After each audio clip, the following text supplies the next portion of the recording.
Fala, rapaziada. Mais um episódio esse específico para a gente falar aí da semifinal que aconteceu agora entre Flamengo e Corinthians e também entre Vasco e Atlético Mineiro. Começar aí pelo jogo do Flamengo e do Corinthians, o jogo mais recente aí, está mais fresco na nossa cabeça. Nosso amigo Rafa aí conseguiu acompanhar também, chegou do trabalho, conseguiu assistir o jogo, foi mais fácil da gente tecer comentários sobre. Já peguei uma prévia aqui do que o Rafa achou do jogo, segundo ele, foi um amasso do Flamengo. Então, por favor, Rafa, o que você achou aí da partida? Cara, o Corinthians tomou um vareio de bola, sabe? Um amasso assim. O placar de 1-0 ele não reflete, as estatísticas que a gente vai ver daqui a pouco não reflete o que foi o jogo, né? Porque apesar enfim, até a finalização tá distante, mas o Corinthians conseguiu dar uma encostada, né? Bola na trave e tudo mais, mas assim, o primeiro tempo do Corinthians ele inexiste. O Flamengo amassou. 1-0 foi barato, teve gol anulado, uma marcação muito forte em cima. Enfim, primeiro tempo, assim, uma estreia muito forte, né, do Felipe Luiz. Conseguiu dar uma mudada aí na dinâmica do time e ficou barato. Eu achei que ficou barato. Então, com certeza ficou barato, tá? Eu acho que começando pelo lado do Flamengo, né? Acho que o Flamengo ali, os jogadores motivados pela chegada do Felipe Luiz, todos eles há 10 meses atrás jogavam junto com o Felipe, então isso certamente dá uma motivação, principalmente aí pro Gabriel, né? Que teve a oportunidade de começar a titular, com o Tite ele não tinha tantas oportunidades, jogou super bem, inclusive, fez um gol ali impedido, quase fez um golaço de letra. Assim, eu concordo com você em relação ao vareio de bola, tá? Acho que o Flamengo foi muito superior. Eu já esperava essa superioridade, mas esperava um pouco mais de resistência do Corinthians, sobretudo no primeiro tempo. No primeiro tempo, o Corinthians sequer viu a cor da bola. Teve um chute do Garro ali no final do primeiro tempo, mas o restante do primeiro tempo foi tentando não levar gols. Basicamente isso, até conseguiu ali por boas intervenções do Hugo, apesar de, no gol, na minha opinião, ele ter falhado. O goleiro não pode tomar um gol no canto da forma que ele tomou, ele estava muito mal posicionado. Foi um chute forte, um chute difícil de defender, mas se ele estivesse bem posicionado ali, dava para poder fazer a defesa com a perna direita, né, que seria a defesa mais simples ali para o chute do Alexandre. Mas, acho que para o primeiro tempo, o Corinthians se livrou de levar 2-3 e praticamente encaminhar aí a classificação do Flamengo. No segundo tempo, o Corinthians deu uma melhorada com as mexidas. O Flamengo também diminuiu um pouco a intensidade, também não tem como jogar na intensidade que o Flamengo jogou o primeiro tempo a partida inteira.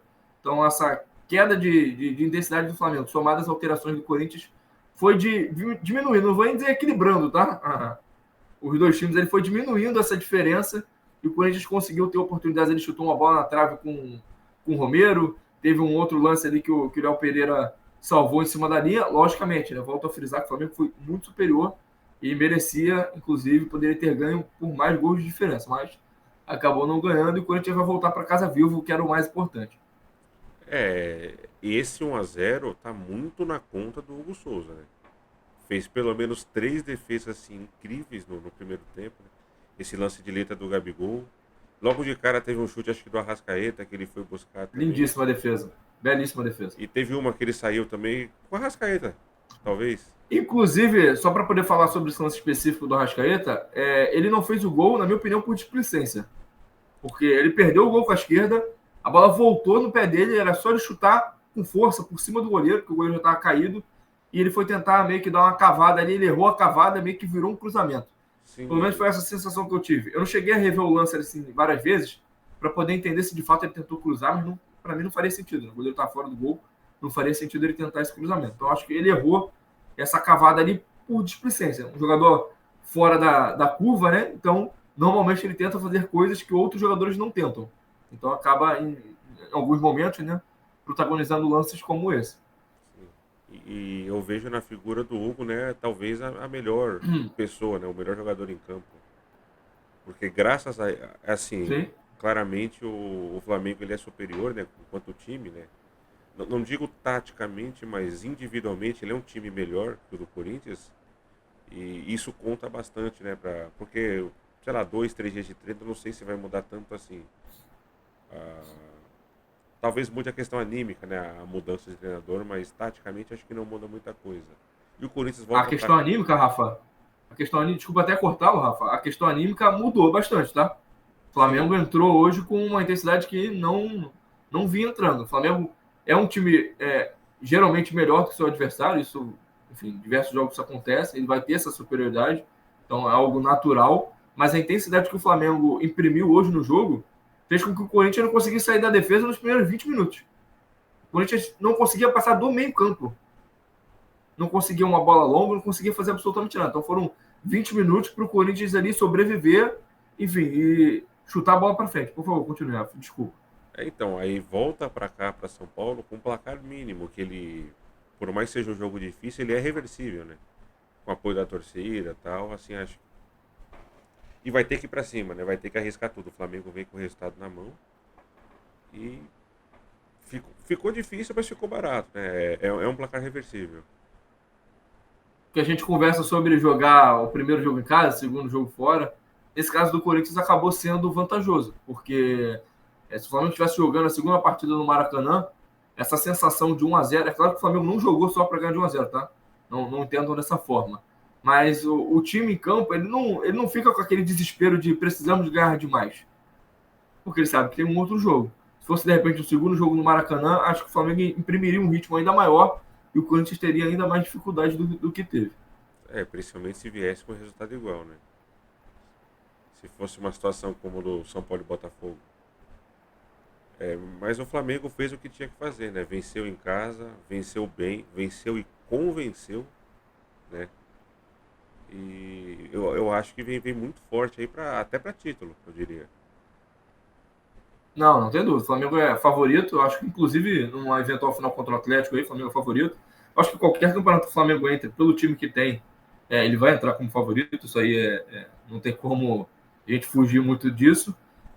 Mas eu queria destacar algumas coisas que assim, me surpreenderam positivamente no Flamengo. O Filipe Luiz, eu acho que vai ter um futuro brilhante como técnico, um cara inteligentíssimo, um cara educado, um cara bom de grupo, bom de conversa. Então, assim, ele reúne todas as valências necessárias para que tenhamos nele um bom técnico. Então, assim, dificilmente o Filipe Luiz vai dar errado. Pode não ser o melhor técnico do mundo, pode não figurar entre os melhores, mas com certeza a gente vai ter um técnico que vai figurar bastante aí no cenário nacional, que está até lá para fora, porque realmente ele é um cara acima da média na questão do intelecto. Acredito que não tenha tido nenhuma mudança assim, tática muito brusca, ele trocou o goleiro e deixou o Rossi, né? O Flamengo estava adotando com o ticket o Rossi no Campeonato Brasileiro, o Matheus na Copa do Brasil, ele já colocou o Rossi ali dando indicativos de que ele vai jogar com um goleiro fixo ali, independente do campeonato. Então, essa foi uma mudança. Então, assim, estruturalmente eu não senti muitas mudanças. Até acho que não seria muito interessante da parte dele fazer qualquer tipo de ruptura muito drástica, assim, porque poderia colocar, inclusive, uma classificação aí a perder. O Gabriel, ele teve a coragem de colocar o Gabriel, e assim, os últimos jogos do Gabriel pelo Flamengo, eles foram horrorosos. Ele não estava conseguindo fazer absolutamente nada. E hoje ele foi super bem. Talvez figure entre os principais jogadores do Flamengo na partida. Como falei, né, no início lá, ele quase fez um golaço de letra, participou ativamente do jogo, não só taticamente, mas verbalmente, estava o tempo inteiro se comunicando, chamando os jogadores para dentro. Isso é importante, inclusive, para chamar ali a torcida para o jogo, não deixar a torcida esmorecer ali durante a partida. Então, assim, ele foi figura fundamental na partida. Gostei bastante da atuação do Gabriel. Acho que, inclusive, ele tende a ser titular nos próximos jogos. Ele foi bem. Ele gera bastante jogo, né? Ele é um atacante muito móvel. Não fica preso lá, ele dá a possibilidade dos outros infiltrarem na área, né? E assim, por toda a história que ele tem, né? Tem essa questão de contrato acabando. Acho que pelo menos vontade não vai faltar da parte dele. Não, vontade não falta e estrela ele tem de sobra, né? Então, Porra. ele fez o gol ali que, mais uma vez, vamos entrar nesse assunto que, assim, eu não consigo enxergar esse impedimento. Eu não consigo. Porque, assim, já conversamos sobre isso em outros episódios, acho que eu vou ficar batendo nessa tecla aqui ad eterno. A gente não tem qualidade de imagem suficiente, pelo menos para mim, para marcar um impedimento desse. Não estou dizendo que o VAR manipulou, tá? A imagem ali. Mas um toque a mais para a direita, um toque a mais para a esquerda, faz uma diferença absurda. E a gente nunca vai conseguir definir com uma imagem de má qualidade se ele de fato está pondo no ombro, ou se ele está pondo um pouco para o braço, para a manga, entendeu? Então, essa pequena diferença faz toda a diferença na hora de definir se um gol é válido ou não. Então, assim, tudo aquilo que foi conversado no início do campeonato de engrossar as linhas, né? Para poder meio que, como é que eu posso dizer, favorecer o ataque e se tiver uma diferença mínima ali, validar o gol, a gente não está vendo isso. Eu, particularmente, não lembro de nenhum jogo no ano que tenha tido essa linha sobreposta. Você se lembra de algum? Não me recordo, mas eu acho que mesmo se tivesse uma tecnologia como a que teve na Copa do Mundo lá, que é aquela que cria imagem Semiautomática? semiautomática, isso. É tão justo, é tão apertado que chega a ser injusto com o ataque, né? Eu me vem na cabeça assim o impedimento do Lautaro Martinez na própria Copa do Mundo, que tava tipo a costura da manga pra frente. É impedimento desse naipe que é marcado. Então, tipo, é complicado, cara. Tá na regra, a gente entende, mas eu acho que devia mudar isso aí também. Assim, o problema de mudar a regra do entendimento de até quanto o jogador não está sendo favorecido ali pela posição dele de impedimento é que vai ter sempre um espaço pequeno para você definir. Um exemplo, se você dá ali para o atacante, sei lá, ele tem 5 centímetros, se ele estiver atrás desses 5, vamos supor, 5 centímetros só na frente do zagueiro, não é impedimento, beleza? Aí você pode pensar, então agora a gente tem uma margem de erro de 5 centímetros, correto? Na verdade, não. A gente vai continuar tendo a margem de 1 centímetro, que é a diferença entre 5 e 6. Correto? Sim, Se o cara tiver 6 centímetros, ele vai estar impedido. sim. Então, eu particularmente não sei como resolver isso, mas eu acho que o engrossar as linhas e melhorar a imagem que nós temos, eu acho que já melhoraria consideravelmente a nossa, pelo menos a visualização do que está sendo marcado ali, porque eu não consegui entender muito, assim, tu vai no princípio da boa-fé, de acreditar que o cara está marcando corretamente, porque não dá para saber, pô. Não dá para saber. Essa questão que você falou da distância é que você está partindo do pressuposto de uma distância. Mas Isso. a lei do impedimento, a regra do impedimento, ela pressupõe uma vantagem. A questão é Uhum, seja ela definir. qual for. Então, Em relação a. a questão é definir. Tipo, como que você define, você interpreta se ele está tendo vantagem ou não? Porque se for por distância, meio que vai ficar como tá. Então, se tiver uma Mas aí costura. entrando, só para poder fazer um adendo à sua colocação. Se for fazer dessa forma que você está falando em relação a verificar o que é vantagem, o que não é, eu acho que o impedimento vai virar uma questão subjetiva. Esse é o grande X, é tentar mudar a regra, não pode deixar virar subjetivo. O impedimento ele é ou ele não é. Mas não sei, esses impedimentos muito justos, porque o cara calça 44 e o outro 40, é muito surreal isso aí. É muito E surreal. tu deixar de repente ganhar um campeonato por causa de um impedimento assim é doloroso. É demais. Óbvio que pro outro time não tá nem aí, né? Tu ganhar um campeonato por causa disso não importa, tá na regra e vamos que vamos. Sim. E pro time em si, na verdade, isso aí é só uma cortina de fumaça, né? Quando a arbitragem erra a seu favor, tá bom. Quando erra contra, Ah, aí claro. é um escárnio. Exatamente, exatamente. Inclusive, eu achei a arbitragem muito boa, tá? O Wilton costuma parar muito o jogo. Acho que hoje ele deixou o jogo correr mais solto, fica muito mais agradável. Isso possibilita a jogada dos dois lados. Naturalmente, o jogo foi melhor. Não é Sim. coincidência. Não é coincidência. O juiz deixar o jogo rolar faz com que a partida seja melhor. Tanto que a gente vê confrontos, vamos supor, de Botafogo e Palmeiras no Campeonato Brasileiro de uma forma, chega na Libertadores é completamente diferente. São os mesmos times. Mas a arbitragem, né, que muda o jogo. O jogo rola, pô. O jogador entende. O jogador não é idiota, pô. Ele tá vendo com a forma que o juiz está apitando, ele durante o jogo vai reclamando cada vez menos. E ele vai entendendo até onde ele pode dividir, até onde ele pode, enfim, marcar o adversário, até que ponto ele pode reclamar. Ele vai tendo esse feeling na partida. E a arbitragem aqui é o tempo inteiro parando o jogo, o tempo inteiro. Então, assim, a arbitragem do jogo do Flamengo foi muito boa, do Wilton. Espero que continue nessa toada. Vai deixar de marcar várias faltas. O Gerson, inclusive, ele deixou de marcar algumas.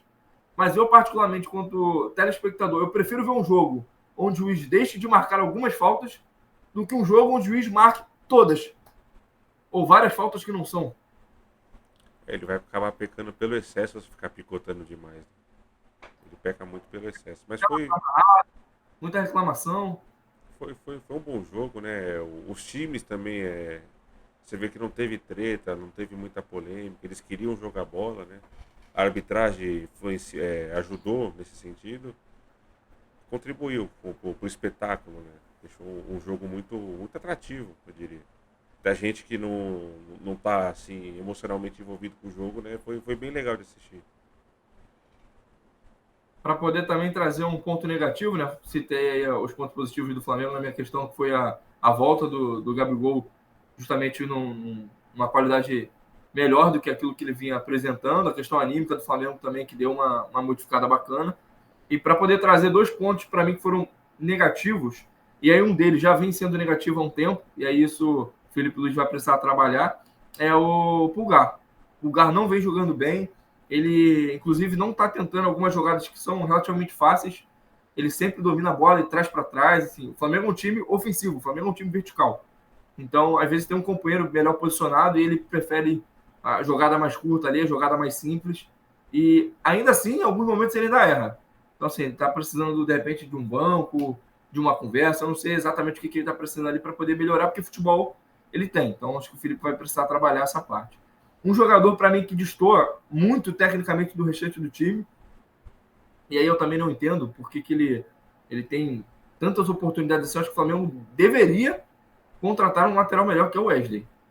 O Wesley fica muito aquém da qualidade do time. Apesar de ele, entre aspas, criar muitas jogadas ali pela velocidade dele, é mais na transpiração do que na inspiração. Ele é um lateral que passa porque ele tem velocidade, ele é um lateral que faz as jogadas por dentro porque ele tem velocidade, então ele dá o tapa. O ponta não vai ficar correndo atrás dele quando ele corta para o meio, vai deixar para o volante. Então ele está sempre participando da jogada, mas tecnicamente ele erra muito. E precisa corrigir isso, ou então o Flamengo precisa contratar um lateral melhor e, enfim, tentar colocá-lo aí de vez em quando e trabalhar essa parte técnica dele, porque realmente está destoando bastante no time.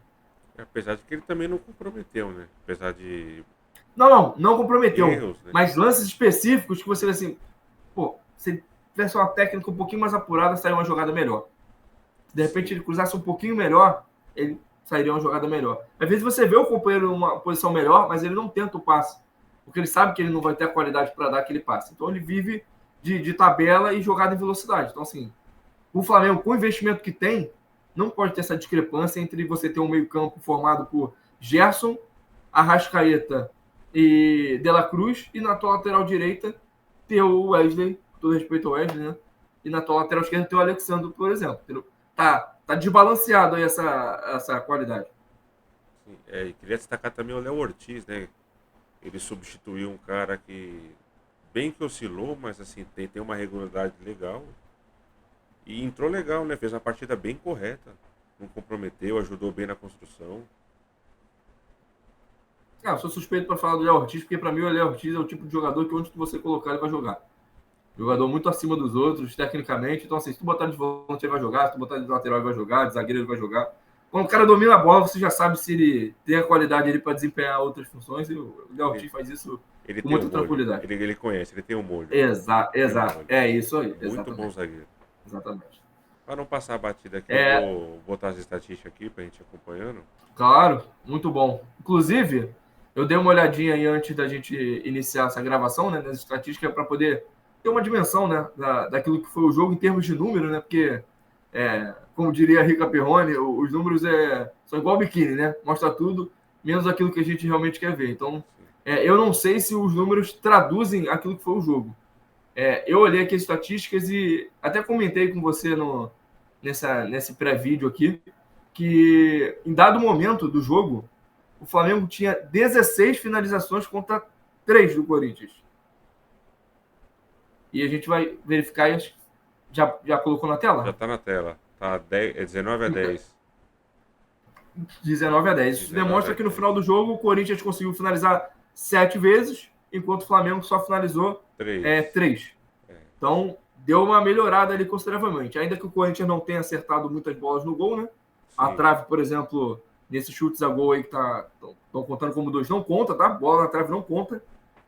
Teve uma jogada do Mateuzinho que eu não lembro se também foi na trave ou se bateu na rede pelo lado de fora.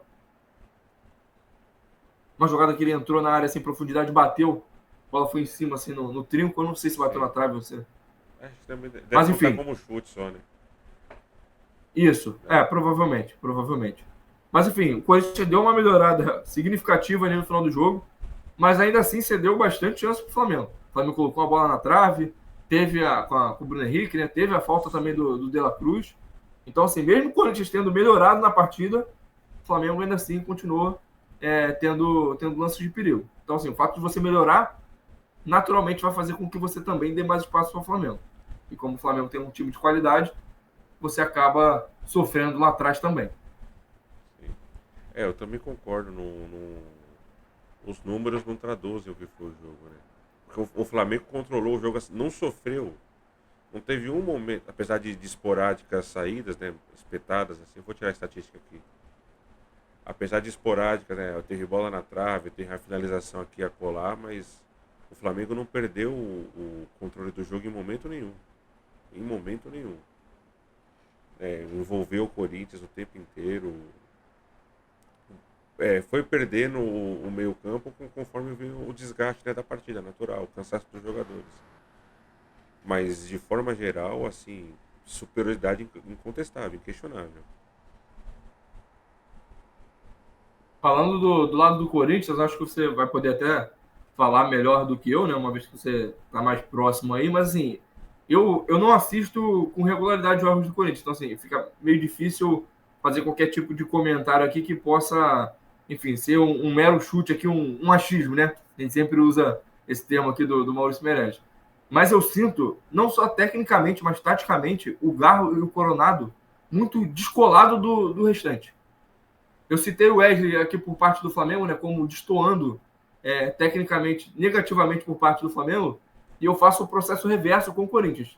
Eu sinto o Garro e o Coronado numa esfera acima dos demais. Eu acho que às vezes falta uma leitura do restante do time de entender uma ultrapassagem, de entender uma tabela. Então, muitas das vezes eu sinto eles meio que tentando fazer o jogo sozinho entre eles dois. Não sei qual é a tua percepção sobre isso. Na verdade, o time não acompanha, principalmente do Garro, né, a técnica dele. O Coronado veio jogando agora, por uma questão de adaptação, né? Ele está acostumado com outro ritmo de campeonato, né? Sem esse jogo de quarta a domingo. Mas o Garro, ele tem uma regularidade maior, né? Tá jogando um pouco mais de tempo desde o começo do ano. Se ele tivesse atacantes que fizessem uma leitura um pouco melhor de jogo, ele teria mais assistência do que ele tem, por exemplo.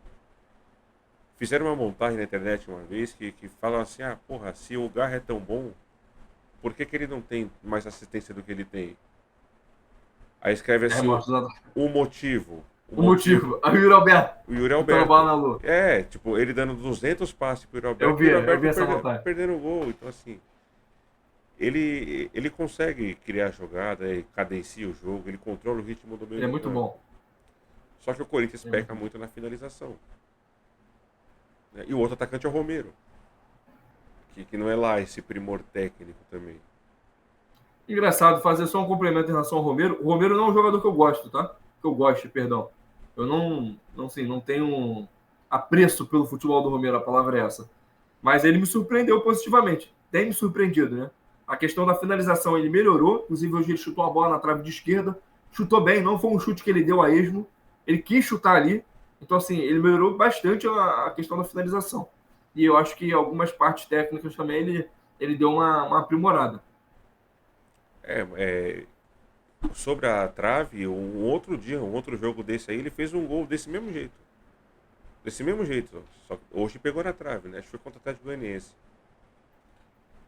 Então não é um lance de sorte, né?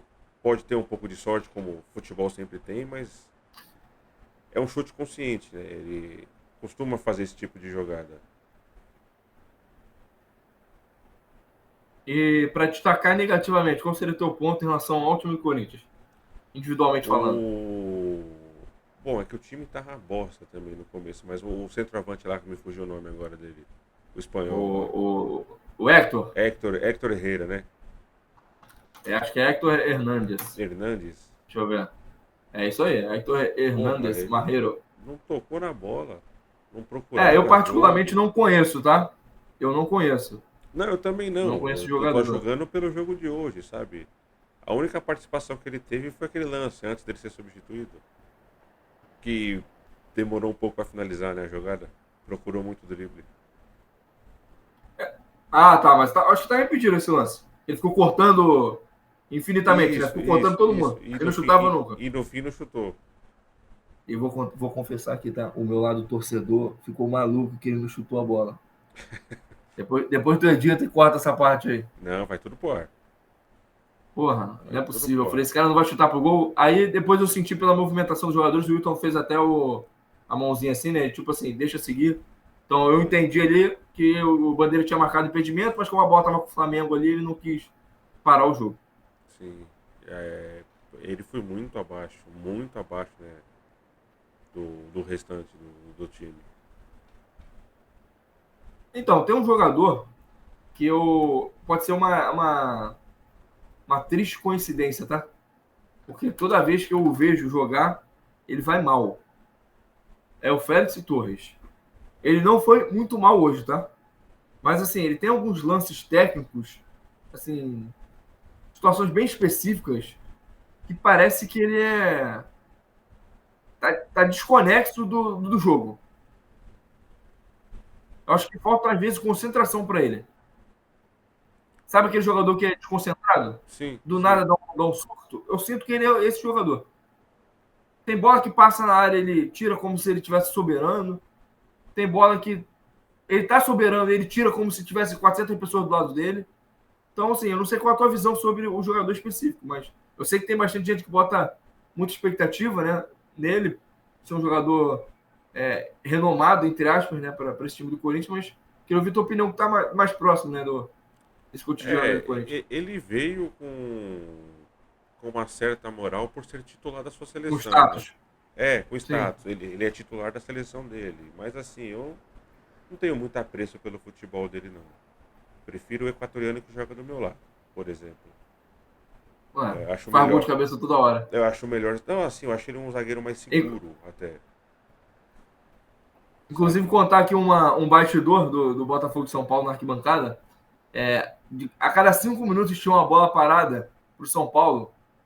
Tinha uns gritinhos assim na torcida do Botafogo. Marco a boleda! Marco a boleda! Era o tempo inteiro. Ele é muito bom no jogo, muito bom. E nem é só o tamanho, né? É o tempo de bola, porque Leitura, às né? vezes o Tem a fato de você leitura ser do grande lance muito é bom. tempo de bola. Cara, mas sobre o Félix, assim, eu não tenho muito apreço pelo futebol dele, né? Pra mim é um jogador ok. Jogador nota 5 ali. E ele é meio inconstante, né? Sei lá, meio doidão. Duas coisas, tá? Pra pelo menos finalizar minha parte aí sobre Flamengo e Corinthians. Primeiro, o Gerson não pode perder o gol que ele perdeu. É um gol que classifica um time. O Flamengo faz 2-0, acabou o jogo. O Corinthians não tem força para tirar um 2-0 do Flamengo. E era um gol fácil. Para um jogador do quilate do Gerson, ele tem que fazer esse gol. Então era jogada simples, dava um tapinha por cima, ele chutou. Ele não chutou O, mal, mas ele não fez muita questão também de tentar ter uma tranquilidade ali. Ele só chutou. Não pode perder esse O gol. Hugo teve mais sorte do que juízo, né? Juízo. Teve muito mais sorte do que juízo, né? Então, mais o Gerson perdeu do que o goleiro defendeu. Apesar da bola ter batido Não, nele. eu acho, assim, o fato dele ser grande contribui bastante para que ele defenda essas saídas dele, porque ele sai do gol e cresce, né? Ele é um Sim, goleiro, é porra, muito grande. gigante. A chance da bola não bater nele é pequena, é menor até do que bater dependendo da distância ali. Então, o fato dele ser grande, sair ali já dá uma intimidada, mas o Gerson tem que fazer o gol, ou dribla o goleiro, ou chuta por cima, não sei, mas ele precisa fazer o gol, não pode perder esse gol. E sobre o gol do Flamengo, eu até comentei, né, sobre a falha do Hugo, tu não achou, não? Cara, uma falha de decisão, na verdade. Porque a sensação que eu tive é que ele tentou adivinhar o cruzamento. Cruzamento? Eu acho que ele esperava o E aí isso, cruzamento, ele se posicionou esperando esse cruzamento e foi surpreendido pela finalização. Então, o meu comentário, de certa forma, tu concorda, é que ele estava mal posicionado. Sim, sim. Não acho que foi uma falha grotesca, mas ele poderia estar melhor posicionado. O goleiro não pode adivinhar, cara. É. Infelizmente. E eu falo isso com dor no coração, porque jogando pelada, né, eu agarro para brincar e tal. Isso é o que eu mais faço, tá? Adivinhar, cruzamento, até poder me antecipar, Não, mas. mas aí E tomo vários gols assim por causa disso. tem uma Mas eu não pequena sou profissional, né? diferença. Era o que eu ia falar. Você joga Exatamente. pra brincar. O cara treina todo dia, porra. Não pode tomar esse gol. Né? Assim, eu não estou dizendo também que ele tem que se eximir da responsabilidade total de, por exemplo, deixar de antecipar um cruzamento, porque não vou antecipar, porque se eu tomar o gol no meu canto é falha, então eu prefiro me preservar aqui, levar um gol normal, que a culpa não vai ser minha, vai ser de quem não marcou. Não estou dizendo isso. Mas, dependendo da circunstância ali, o Alexandre tinha a visão clara do chute pro gol. Sim. E Assim, ele tava. é leitura, Acho que o né? Alexandre tá dentro da área, pô. Ele tem que ter a leitura da jogada. Saber a hora Não de pode, não sair. pode adivinhar. Pô. E principalmente sabendo que é o Alexandre. Quantas vezes o Alexandre faz essa jogada de chutar pro gol ali? Faz bastante. Ele não é um jogador que tem o hábito de chegar ali, abaixar a cabeça e só cavar na área. Já sabendo disso, isso faz falta, né? O jogador, às vezes, estudar o adversário também, saber. Eu acho que se ele tivesse um conhecimento, uma leitura maior do Alexandre, ele não teria tomado esse gol. Ou poderia ter tomado, né? Mas de uma outra forma, de repente num frango debaixo das pernas, enfim, de uma outra forma, mas não Não. Com a por força do falha de chute, posicionamento. poderia ter entrado de qualquer maneira, né? Foi um chute Com forte. jeito. Foi um chute forte. Né? Mas ele podia estar melhor posicionado. E expectativas para o jogo da volta. Cara, Eu acho que o Corinthians não vai reverter, tá? Torcerei muito para que possa reverter. Secarei o Flamengo novamente, mas eu acho muito difícil, principalmente pelo fato do Corinthians ter que jogar. Foi como eu falei, né? Segundo tempo, o Corinthians melhorou no final? Melhorou. Mas o fato do Corinthians melhorar tem relação com o enfraquecimento físico do Flamengo na partida. E isso ainda assim fez com que o Flamengo levasse perigo ao Corinthians. Então, assim, abrir o jogo para o Flamengo, com a qualidade técnica do Flamengo, é complicado. é. Então, eu nem acredito num Corinthians muito exposto. Acho que o Corinthians vai tentar levar o jogo ali no marasmo, indo numa bolinha ou outra, e chegar no segundo tempo vai começar a tentar pressionar, jogar o Flamengo para trás. Mas eu não acredito num Corinthians assim, impositivo desde o início do jogo, não. Aquele comentário que eu teci referente a São Paulo e Botafogo, eu acho que vale nessa situação. Se o Corinthians tem alguma chance, é com o ambiente do estádio. Porque tem a torcida que empurra a todo momento. Apesar do Flamengo estar acostumado com esse tipo de ambiente, né? Porque tem a seu favor também, mas a chance do Corinthians está ali. Porque tecnicamente não dá nem para comparar, é muito discrepante a distância. E foi o que eu te falei, eu até fiz esse comentário no episódio anterior.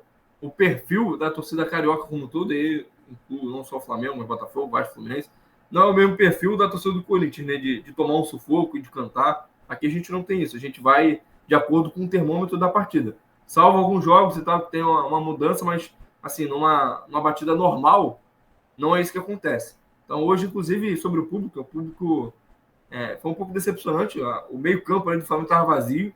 Aí os flamenguistas que estão assistindo aí vão poder falar melhor. Não sei se foi preço de ingresso, se foi cambista. Falaram na transmissão, nos setores atrás do gol, o mais barato tava 190 pila.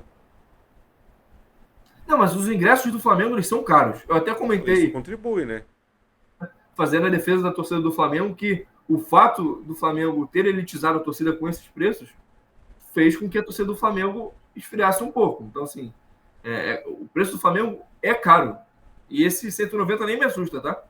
Mas ainda assim o Flamengo costuma sempre encher. Então eu não sei o que aconteceu nesse jogo, principalmente no semifinal, né? Então achei esquisito. Ainda assim foi um público bom, a renda aí de 6 milhões e meio, salvo engano. Então, assim, um valor muito alto, inclusive, também em virtude desse preço Preço mais caro. alto. Não sei o que aconteceu, eu não sei o que aconteceu para a leste estar vazia ali, não. Eu, E visualmente não fica feio, né, cara? Várias cadeiras vazias, fica esquisito. sim, sim, mas eu imagino que seja preço. Acho que não tem muita outra explicação. Porque uma fase importante no lotar o estádio, ainda mais assim, um jogo grande, né? Contra time grande, é um jogo atrativo. Só que pagar R$ 200 no ingresso é foda. É. Aqui, geralmente, os sócios do Flamengo, eles fazem pega um sócio mais caro, que eles não têm igual eu tenho, né? Eu tenho um sócio que eu pago de 120, que agora é 160, e eu tenho o ingresso garantido em todos os jogos do Botafogo.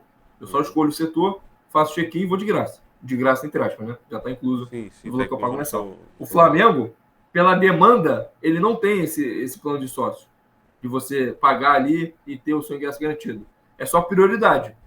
Então, como tem muita demanda, a galera pega um plano lá em cima, tipo assim, o plano nação. Aí esse plano nação te dá direito a 4 ingressos. Aí 4 pessoas dividem aquele plano e tem a prioridade de compra. Elas vão comprando à medida que vão tendo jogos, entendeu? Então, Sim. bastante flamenguista faz isso. Aí com essa biometria facial, também está dificultando, porque a pessoa fica vinculada ali durante 6 meses, quando tu bota um convidado. Uhum. Então, todas essas mudanças aí, com certeza, impactam também nessa queda de público. O Botafogo também está tendo uma quedinha aí por conta disso. E agora sobre o Vasco e Galo? Sobre o Vasco e Galo, a gente vai se estender menos, né, do que Flamengo e Corinthians, porque você acabou não conseguindo assistir, né, o Vasco e Atlético. Eu cheguei com 15 minutos no primeiro tempo, o Vasco tinha acabado de fazer o gol ali com o Coutinho, então assim, eu não consegui acompanhar a partida na totalidade para poder dar um comentário, né, mais amplo, mais profundo sobre a partida. Mas do que eu vi, das coisas boas ali, se a gente for pegar os números, eu não sei se você está preparado, né, para colocar os números aí, mas se tu tiver essa condição e botar os números de Atlético e Vasco, Vamos lá, pode ir falando, pode ir falando. você vai perceber que existe uma diferença entre os números do Atlético e Vasco e Flamengo e Corinthians. Vai parecer, pelos números de Atlético e Vasco, que o Atlético foi muito mais superior ao Vasco do que o Flamengo foi ao Corinthians. Isso não aconteceu. O Atlético foi superior, o Atlético é superior, o Atlético é melhor, jogando dentro de casa, naturalmente ele vai ser melhor do que o Vasco, mas o Vasco fez uma boa partida, fez o gol, estava controlando bem o jogo, e não vou dizer duas falhas do Léo Pelé, você conhece bem o nosso grandiosíssimo Léo Pelé, que atravessa uma fase aí excepcional, meus amigos vascaínos. Alô, Ian, tu que ama bastante o Léo Pelé, um abraço, valeu? Tamo junto. Eu botei Porra, aqui na coitado do tela. Ian. Botei aqui na tela a estatística do jogo. Tá aqui, né? Vocês 13 a vão conseguir 7. visualizar aí, ó. Tá 13 a 13 a 7. 7, É. finalizações no gol. 6 a 1. A posse 63. de bola, 63. Isso. Então, Aí. pelos números, acho que você tem uma noção de que o Galo dominou o Vasco por completo. Talvez até mais do que o Corinthians e Flamengo, né? Pelos números. Sim. Isso não aconteceu. O Atlético dominou o Vasco, isso é verdade, mas não foi dessa forma que os números aparentam. O Vasco teve bons momentos, momentos em que o Vasco estava melhor, momentos em que o Vasco estava controlando bem a partida, mas levou 2 gols ali. Enfim, um espaço de tempo muito curto. Num lance, foi uma infelicidade do Léo, somado a uma pequena falha ali também, enfim, mas quando a gente diz que a sorte acompanha os competentes, felizmente não está sendo o caso do Léo Pelé. Ele tem falhado bastante, e aí, enfim, conta com a sorte, ele acaba não conseguindo. E aí, no segundo gol, uma falha também que não dá para um jogo nesse tamanho o jogador ter uma falha dessa. Ele não antecipou o cruzamento. O Paulinho veio com uma flecha, né, como um raio, antecipou e fez o gol de cabeça. Então, assim, ele já sabendo que ele está jogando contra um time que é muito leve, muito rápido, o Atlético, ele troca passes como se o jogador estivesse flutuando em campo. Muita facilidade de toque de bola, de ultrapassagem. O Arana joga quase como um ponto esquerda. O Vasco tentou coibir ali, colocando o Paulo Henrique e o Puma Rodrigues para coibir esses avanços do Arana, e mesmo assim, muitas das vezes não conseguiu, porque o Arana joga quase como um ponta. Então, o Atlético tem um bom time, tem melhorado, né, a sua performance, jogou muito bem contra o Fluminense, hoje fez novamente uma boa partida, mas assim, o Léo já sabendo que o Atlético tem um time mais rápido, mais forte, né, quando é o caso do Hulk, ele não pode ficar esperando a bola chegar até ele. Ele tem que ir na bola, ele tem que tirar a bola, ele tem que pensar primeiro. Ele está esperando muito o que vai acontecer, contando com uma variação, né? A variação não é bem a palavra. Ele está contando, não é nem com o fator sorte. Ele precisa, Enfim, né? eu não tô... Usando um termo antigo, ele precisa zagueirar. Ele precisa Isso, dar uma isso. zagueirada. Exatamente. Né? A cabeça dele, o único objetivo principal primeiro é: eu tenho que tirar o gol. Eu tenho que tirar a bola daqui. Talvez se ele começar a praticar um pouco mais isso, as coisas melhorem. Porque ele é um cara que tem uma boa saída de bola. Então eu acho que na cabeça dele, ele tenta sempre não só destruir a jogada, ele tenta desarmar armando. Sim. Então quando ele vai dar um bote, ele tenta dar um bote de uma forma que ou ele fique com a bola, ou o Vasco permaneça com a bola. Então, assim, ele precisa aprender com o Maicon, por exemplo. O Maicon não tem mais a mesma velocidade, o Maicon já não tem mais o mesmo físico, mas o Maicon zagueira. Dá uma zagueirada. Quando tem que dar um bico para frente, ele dá bico para frente. Quando tem que dar carrinho, ele dá carrinho. Quando tem que empurrar, ele empurra. E o Léo parece um zagueiro bonzinho. Lembra do Rodrigo Caio, quando ele foi apelidado de zagueiro de condomínio? Ou se lembro. Então, é isso aí. Imagina o Rodrigo Caio e Léo Pelé na mesma zaga. Meu Deus do céu. Com essa imaginação, nós vamos terminando por aqui, viu? Ah. Né? Esperamos vocês aí. Olha só, eu gosto do Rodrigo Caio, tá? Só para ficar claro. Cara, assim, ele ficou marcado por um período no São Paulo que o São Paulo estava muito difícil. Né, aquele lance que a turma fala do cartão do Jô, aquilo ali foi só a gota d'água. Mas assim, tinha muita merda acontecendo. Até porque o apelido de zagueiro de condomínio é anterior a isso.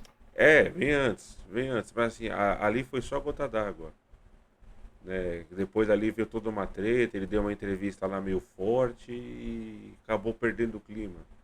Só que ele carregou muita merda sem ter culpa. Então assim, ele não é de todo o mal, não é o melhor zagueiro do mundo, mas ele tem lá sua qualidade. Né? Ele fez a base de volante e no profissional quis virar zagueiro. E virou um zagueiro competente até. Só que ele virou, como o Igor Gomes recentemente virou também. Ele virou símbolo do São Paulo ruim. Onde nem sempre a culpa de tudo era dele. Então, fazer um comentário, inclusive, aqui para não perder essa perspectiva do próximo jogo. E sobre o São Paulo, né, você estava falando, estava mudando a tela aqui, me perdi um pouco. O São Paulo faz um pouco isso, né? Com os jogadores, de dar uma queimada.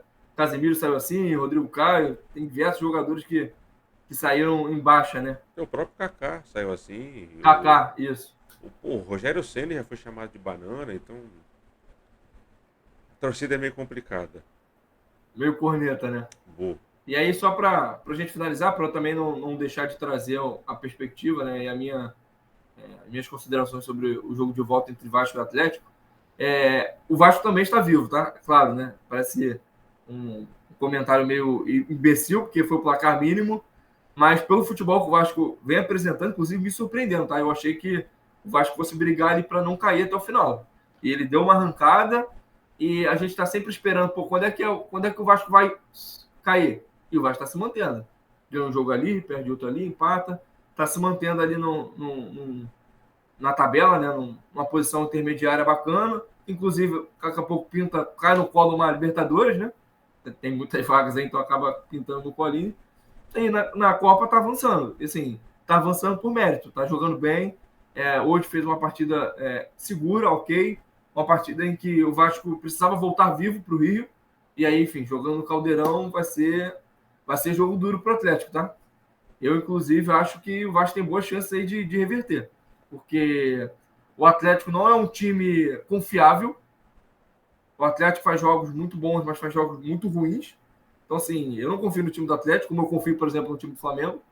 Então, acho que o Corinthians, por exemplo, vai ter muito mais dificuldade para reverter o confronto contra o Flamengo do que o Vasco contra o Atlético. Acho que o Vasco tem boa chance aí de reverter. Acho que boa possibilidade aí de pintar um clássico carioca, que era o nosso palpite, né? Nosso palpite tá de pé. Nosso palpite para final. Exatamente. Tá de pé. Então, finalizamos? Tá bom?